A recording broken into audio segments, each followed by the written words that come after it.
This is Barnestorm training for the task of adding a new ICD code.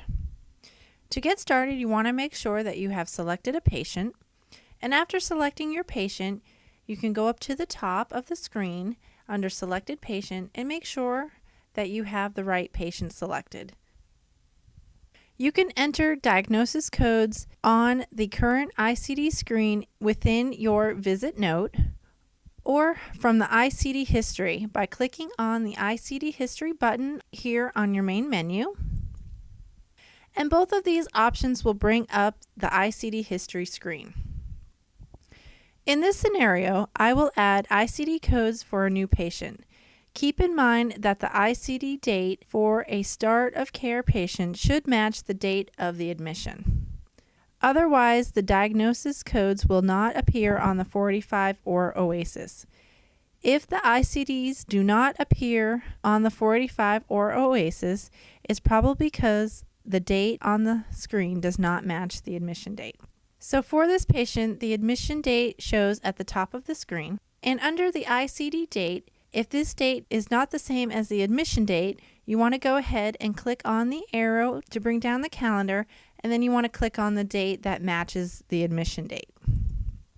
From here, you want to click on the new button next to the date, and this will bring your date down to the ICD from date list. And to enter new ICD codes, click on the Add button under ICD Codes, and then you go down to the bottom of the screen, and this is where you can enter in your code.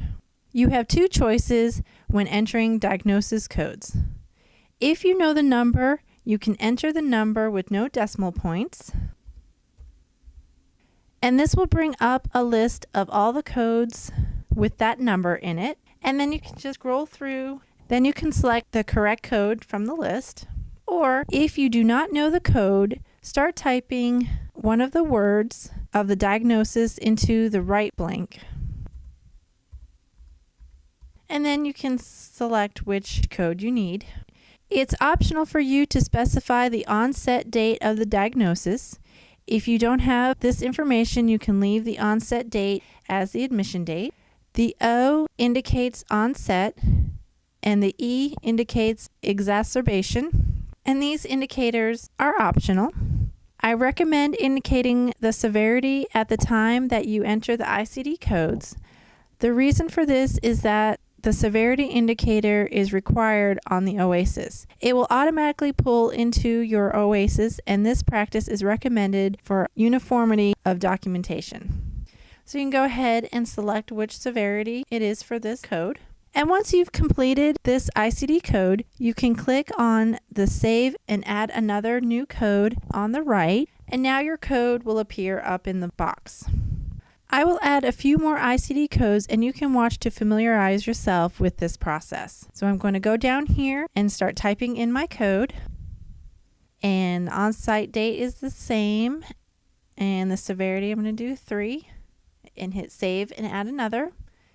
I'm going to add another code in and change the severity. Do another.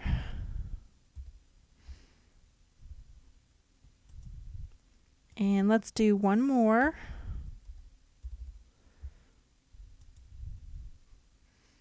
After I enter the last code, I'm going to click on the Save and Exit button instead.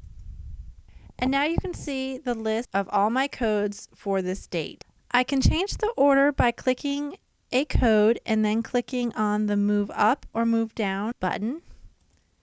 I'm going to move diabetes up to the top. And this allows me to change the order of the codes one at a time. You can also, to change the order of the codes, you can click on the Reorder button. It's asking if I want to save the changes that I've made, and I'll just hit yes.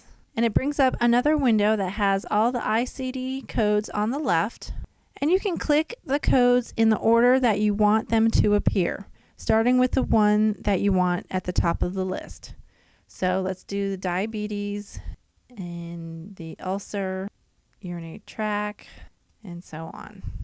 And when you're finished, click the Save Changes button at the top of the screen, and this will bring you back to your main screen, and you will see that the ICD codes are now in the order that you want them to be in.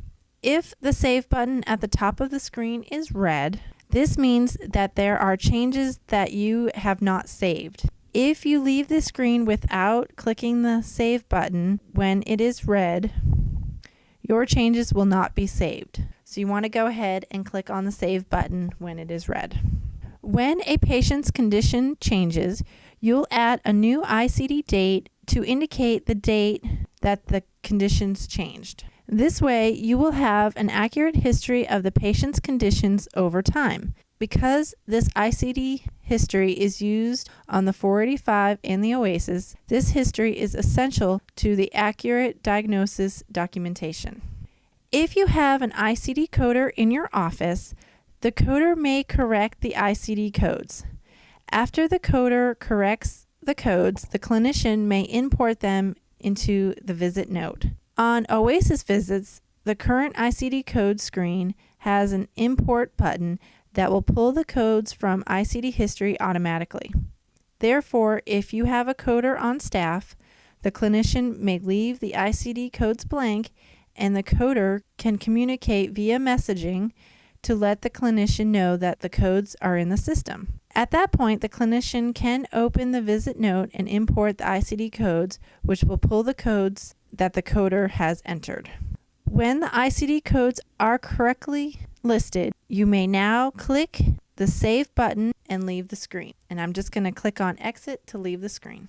For additional instructions on adding diagnosis codes, you can click on the Help button down at the bottom on the main menu, and then you can click on Patient Histories and ICD History on the Help page, and this will give you a list of articles with how-to instructions for ICD codes.